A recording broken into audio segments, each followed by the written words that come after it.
자, 이스라엘 백성들이 출애굽을 했어요. 근데 보세요. 우리가 구약에 출애굽했을 때는 강야길이었어요. 강야는 길이 있을까요? 없습니다. 지도도 없어요. 이정표도 없습니다. 그 아무것도 없는 허울 벌판에서 하나님이 딱 하나 구름 기둥만 주셨어요.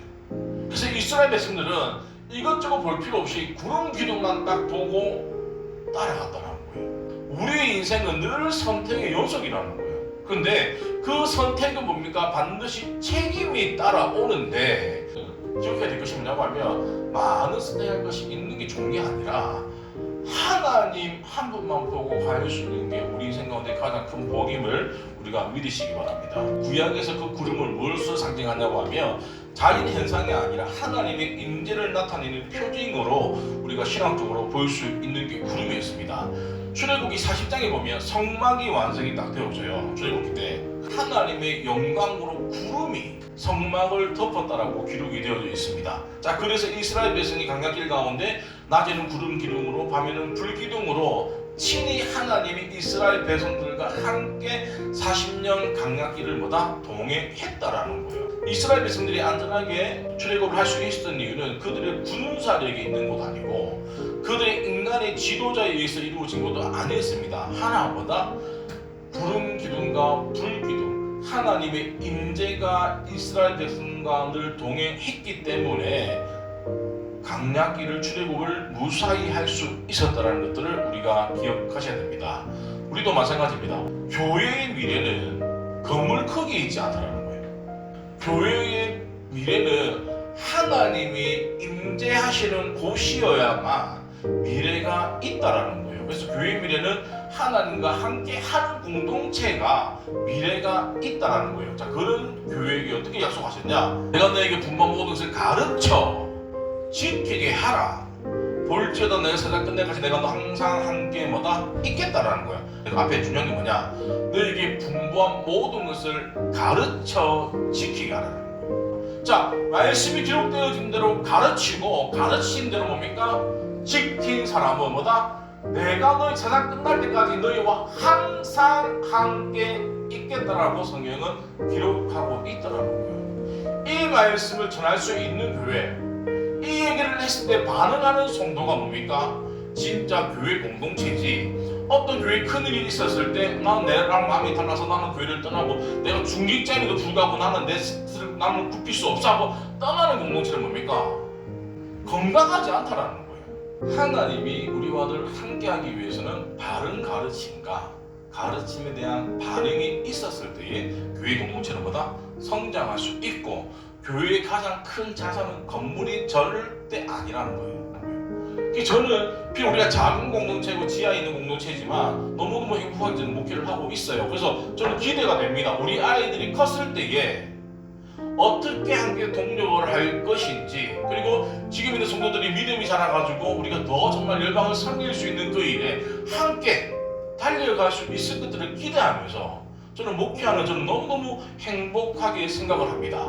자, 그런데 이게 중요한 표현, 이틀이든지 한 달이든지 1년이든지 구름이 성막 위에 머물러 있을 동안에는 이스라엘 자손들이 행진하지 아니했다는 거예요. 자, 구름이 보통 우리가 생각할 때는 하루 쉬었다가 가고 이렇게 생각하는데 이틀 동안 안 갈 때도 있고 한 달 동안 안 갈 때도 있고 1년 동안 안 갈 때도 있다는 거예요. 구체적으로 날짜를 지목했다는 건 있었다는 거겠죠. 자, 이 말이 뭐냐고 하면 왜 이렇게 오래 머물러야 되는지 하나님은 말씀해 주시지 아니했다는 거예요. 근데 이스라엘 백성도보다 궁금해하지 아니했다는 거예요. 그냥 구름이 가면 따라가고 1년 동안 머물러 있으면 1년 동안 있는 거예요. 왜 있어야 되는지가 궁금한 게 아니라 멈추니까 멈추는 거예요. 우리는 얼마만큼 내 생각이 많아서 말씀보다 내 생각이 앞설 때가 많았어요. 말씀이 하지 말라고 해라. 그러면 하면 되는데 왜요? 나는 이렇게 생각 안 하는데요. 이게 많다 보니까 뭡니까? 말씀이 내 삶을 견인을 못한다는 거예요.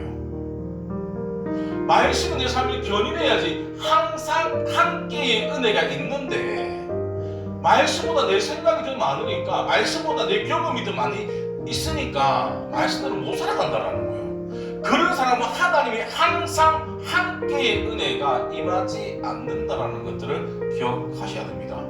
왜냐하면 하나님의 시간과 우리의 시간은 다르다라는 거예요. 우리가 생각하는 그때랑 하나님이 생각하는 그때랑은 다르다라는 거예요. 기도해가 응답이 안 되면 뭡니까? 안 해.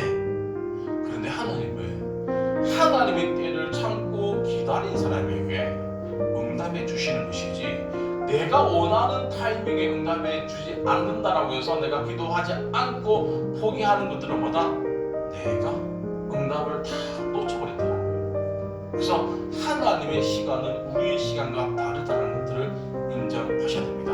자, 그러나 하나님이 하신 일의 시종을 사람으로 측량할 수 없게 하셨다. 자, 그래서 우리는 하나님의 시간을 알 수 있다 없다? 없다라는 거예요. 그래서 아브라함이 약속을 받고 나서 25년을 기다렸습니다. 요새 꿈을 꾸고 나서 13년이 지났어요. 모세 40년 동안 광야의 훈련을 받았습니다. 그리고 예수님도 공생의 사역을 하기 전에 30년 동안 인간의 몸으로 오셨죠. 자, 뭡니까? 단 한 번도 내가 이 정도 시간을 버티고 나면 내가 너를 사용해 줄 거야 라고 한 적이 없어요. 그냥 우리는 하나님의 시간의 때를 기다릴 뿐입니다. 끝까지 기다린 사람만이 하나님께 사용되어졌다는 것들을 우리가 말씀을 통해서 잘 알 수 있습니다. 마찬가지입니다. 우리가 교회 이전을 할 때도 마찬가지예요. 우리는 하나님들이 기다리는 거예요. 인간의 마음은 빨리 가가지고 교회를 이전하면 좋겠죠. 그런데 하나님이 1년이 되건 2년이 되건 한 달이건 관계없이 우리는 뭐다? 그 기다린 끝에 순종만 하면 된다는 거예요. 우리가 어디로 가야 되는지가 중요한 게 아니에요. 우리가 돈이 얼마가 될지 중요한 게 아니에요. 뭐가 중요할까요?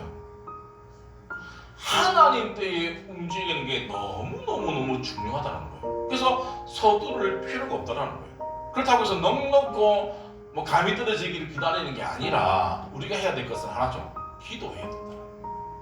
우리가 정말로 기도를 열심히 해가지고 한마음이 되어졌을 때 하나님 우리 가운데 가장 원하는 최적의 장소를 허락해 주셨을 때 우리는 머뭇거리지 않고 바로 순종하기만 하면 하나님이 책임져 주신다는 것들을 믿으시기 바랍니다. 그런데 많은 사람들은 기다리는 이 시간은 아무것도 안 한다라고 생각해요. 아니에요. 이 기다리는 훈련을 잘했을 때 주인이 기뻐한다는 거예요. 결국에는 우리 열방보육 공동체는 여호와의 명령을 따라 움직이는 공동체가 되어져야 된다는 거예요. 내 생각, 내 방법, 내 계산이 아니라, 물론 우리가 노력할 수는 있죠. 알아볼 수는 있죠. 정보를 알아볼 수는 있습니다. 더 중요한 것은 뭐다? 여호와의 명령에 따라 움직이는 공동체가 되어질 때에 하나님이 우리 열방교회를 더 크게, 더 귀하게, 우리 성도들 한 명 한 명들을 더 귀하게 사용해 주실 줄 믿습니다. 그래서 우리가 교회를 이전하는 이유는 뭐다? 목적이 아니라 사명을 위한 도구가 되어져야 된다. 우리가 교회를 좀 더 많은 사람들을 만날 수 있고 복음을 전할 수 있는 그곳이 우리가 가야 될 곳이지, 우리가 좀 더 편하게 사는 곳이 되어져서는 안 된다는 거예요. 말씀 정리하도록 할게요. 부름에 따라 움직이는 교회의 특징은 하나님의 인도하심을 받는 교회, 그리고 하나님의 때를 기다릴 줄 아는 공동체, 그리고 하나님 말씀에 순종하는 공동체가 되어질 때에 우리가 하나님의 항상 함께의 은혜를 경험할 줄 믿습니다. 기도하도록 하겠습니다. 하나님 감사합니다.